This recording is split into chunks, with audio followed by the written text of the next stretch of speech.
બનાસકાંઠાના ધાનેરામાં મામાજી ઘોડિયા પ્રાથમિક શાળાની મધ્યાહન ભોજનમાં ભેળસેળ મામલે તપાસ હાથ ધરાઈ।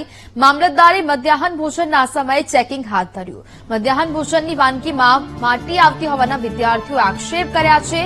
ઘઉંના જથ્થાની તપાસ કરતા કાળી માટી અને કાંકરા આવ્યા હોવાની ફરિયાદ પણ ઉઠી હતી।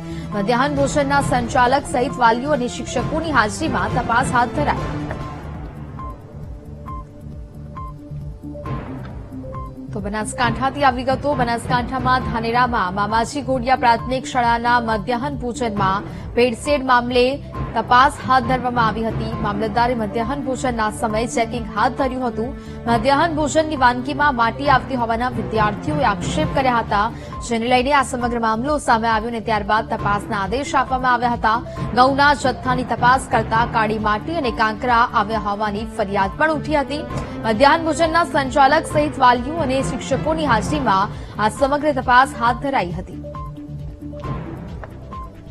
સંવાદદાતા મોગજી ફોનલાઈન પર જોડાયા છે। મોગજી, બનાસકાંઠાના ધાનેરામાં મામાજી ઘોડિયા પ્રાથમિક શાળાની મધ્યાહન ભોજનમાં જે ભેળસેળનો મામલો હતો, તપાસ હાથ ધરવામાં આવી છે, શું વિગતો?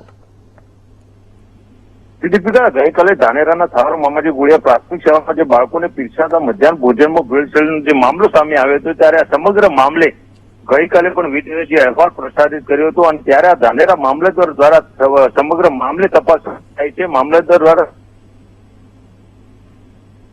સરપ્રાઇઝ ચેકિંગ હાથ ધરવામાં આવ્યું હતું। 2 દિવસ અગાઉ જે વાલીઓએ શાળામાં જે મધ્યાહન ભોજન કેન્દ્રમાં પડેલ જે ઘઉંના જથ્થાની તપાસ કરતા તેમાં માટી અને જે કાંકરા મળી આવ્યા હોવાની જે રાડ ઉઠી હતી ને તેને લઈને સમગ્ર મામલો જે હતો તે મામલતદાર કચેરી પહોંચ્યો હતો અને મામલતદાર કચેરી રજૂઆત કરવામાં આવી હતી તમામ વાલીઓ દ્વારા।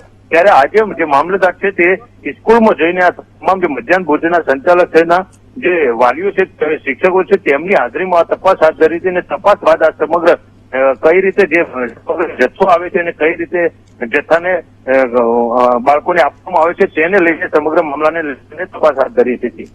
બિલકુલ મોગજી, જાણકારી બદલ આભાર।